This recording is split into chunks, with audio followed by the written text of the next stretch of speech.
मेरा नाम अनीश है और हम इस समय उन्नाव के एक छोटे से गांव पश्चिम गांव में हैं और मैं यहाँ पर एक स्कूल चलाता हूँ। लेकिन स्कूल की एक खास बात यह है कि हम स्कूल में पढ़ाई के साथ साथ खेती भी सिखाते हैं अपने बच्चों को। और आपको जान के खुशी होगी कि इस समय हमारे बच्चे जो है कई तरह के प्रोजेक्ट्स रन कर रहे हैं स्कूल के द्वारा ही, इसमें कि वो गोट्स पाल रहे हैं, वो वर्मी कंपोस्ट बना रहे हैं, वो मियावाकी फॉरेस्ट लगा रहे हैं और वो रिवर पे भी काम कर रहे हैं। और वो साथ साथ एक छोटी सी नर्सरी भी चलाते हैं जिसे हम कमर्शियल यूज के लिए इस्तेमाल करते हैं, जिसमें कि हम पौधे दूसरी जगह जाके बेचते भी हैं। तो ये सारे प्रोजेक्ट जो हैं हमारे, ये सब बच्चों के द्वारा चलाए जाते हैं जो कि हमारे स्कूल के बच्चे हैं और उनको हम सारी सहायता देते हैं ताकि वो एक अच्छे आगे चल के एक एग्रीकल्चर में वो बिजनेस कर सकें, अपने आप को सक्षम बना सकें। तो ये जो बच्चे हैं ये अलग अलग उम्र के हैं। कुछ बच्चे 12 साल के हैं, कुछ 16 साल के हैं, कुछ 20 साल के हैं और डिपेंड करता है कि उनकी एज क्या है, उसके हिसाब से उनकी रिस्पॉन्सिबिलिटी तय होती है और वो अलग अलग काम करते हैं। तो जो नर्सरी है उसमें हम एक तो इंडोर प्लांट्स पे काम कर रहे हैं इस समय, और सक्लेंट्स प्लांट है उस पे काम कर रहे हैं, और कुछ फलदार पौधे हैं जिन पे हम काम कर रहे हैं। खासतौर से वो पौधे एक तो जो गांव में जिनकी जरूरत ज्यादा है, जैसे सहजन हो गया, जो कि अगर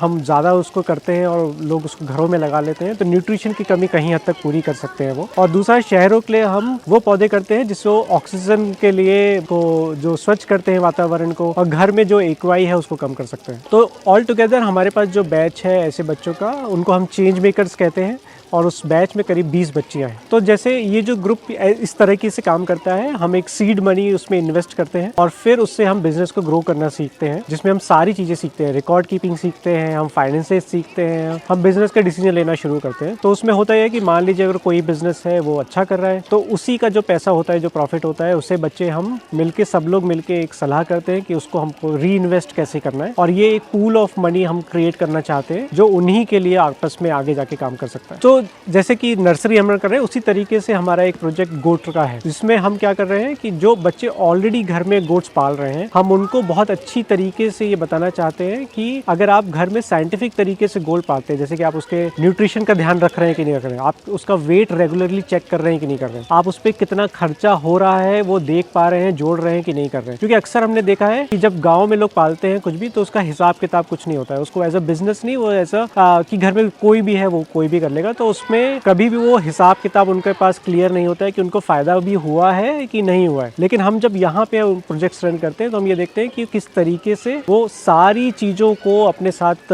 लिखते रहें और उसको ध्यान में रखें, ताकि पूरा जो बिजनेस का जो सारे चक्र हैं वो उसको समझ सकें और एंड ऑफ बिजनेस साइकिल में वो ये चेक कर सकें कि उनको प्रॉफिट हो रहा है कि नहीं हो रहा है। तो हमारे पास वैसे तो जो बच्चे हैं वो रेगुलर काम को देखते हैं। ग्राउंड स्टाफ है जो उनकी जानवरों की देखभाल करता है। जो हमारा जो चेंज मेकर का ग्रुप है, जो स्टूडेंट्स हैं, वो बेसिकली प्लानिंग में ज़्यादातर इन्वॉल्व रहते हैं कि कौन सी बकरी को क्या करना चाहिए, किस में उसका क्या करवाना चाहिए।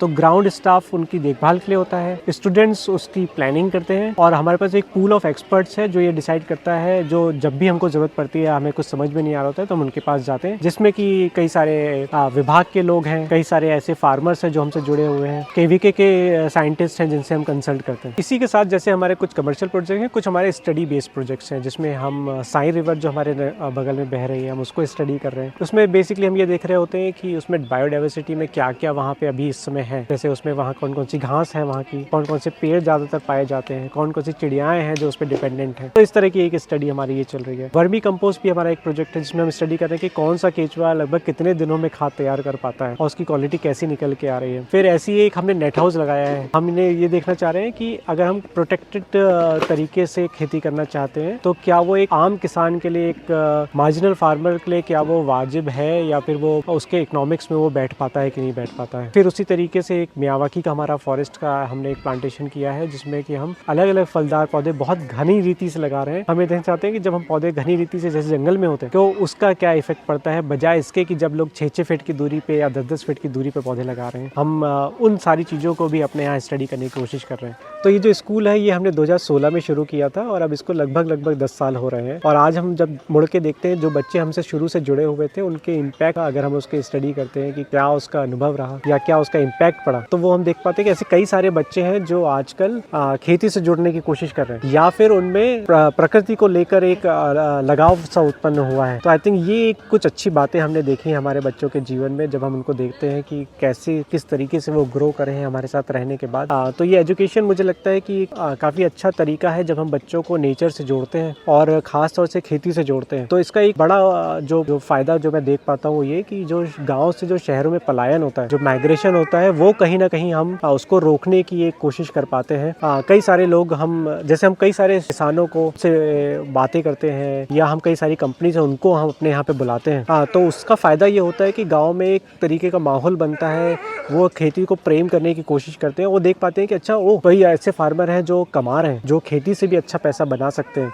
तो ये एक जो अपॉर्चुनिटी हम क्रिएट करते हैं, ये कहीं ना कहीं मुझे लगता है एक फ़ायदा दे सकती है लॉन्ग टर्म में हमको। तो एक चीज़ का हमने बहुत ध्यान रखा है कि हम चाहते हैं कि हमारे बच्चों को एक्सपोजर बहुत अच्छा मिले, चाहे वो अच्छे फार्मर्स का हो, चाहे वो अच्छे टीचर्स का हो, चाहे नई जगह जाके हो। तो जैसे इसी तरह से हम एक वॉलंटियर प्रोग्राम भी रन करते हैं जिसमें कई सारे लोग जो इंडिया के भी हैं, कुछ बाहर के भी हैं, वो आते हैं यहाँ पर बच्चों के साथ हफ्ता 2 हफ्ता बिताते हैं, उनको अलग अलग चीज़ें सिखाते हैं। तो उससे इस पूरे जब हम प्रक्रिया को देखते हैं, चाहे हम उनको बाहर ले जाके आ रहे हो या वो कोई और हो जो हमारे यहाँ आ रहा हो, तो जो बच्चों का जो एक्सपोजर लेवल है वो काफ़ी हद तक बढ़ जाता है। वो उनको कॉन्फिडेंट बनाता है, वो नई नई चीज़ें देख पाते हैं, सुन पाते हैं। तो ये एक अच्छा एजुकेशन हमें सपोर्ट मिल पाता है जब हम नए वॉलंटियर्स को लेके आते हैं या कंपनीज इधर आती हैं, तो वो नई चीज़ें देख पाते हैं जिसपे उनका रुचि बनी रहती है। तो हम कई सारे प्रोजेक्ट के साथ हमारा एक एनिमल हस्बेंड्री का भी प्रोजेक्ट है जिसमें कि हमारे पास गाय है, बकरी है, हम लोग बीच बीच में अलग अलग तरह की मुर्गियां करते हैं। और हमारी कोशिश ये रहती है कि हम बच्चों का जो प्रेम है वो जानवरों से भी